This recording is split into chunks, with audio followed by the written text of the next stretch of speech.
السلام عليكم ورحمة الله وبركاته. أسعار الذهب اليوم 15/7 السبت. قبل أي حاجة عايزك تصلي على سيدنا النبي وتشترك في القناة من فضلك. سجل سعر الذهب العالمي 1959 دولار للبيع، وللشراء 1960 دولار. سجل الجنيه الذهب للبيع 17560 جنيه، وللشراء 17480 جنيه. فيما سجل عيار 18 للبيع 1881 جنيه، وللشراء 1872 جنيه.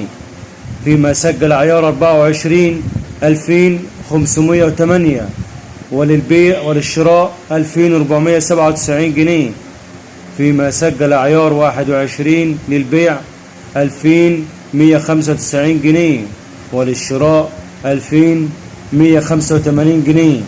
والأسعار متغيرة على مدار الساعة. أتمنى من حضرتك تدعمنا بالشراء.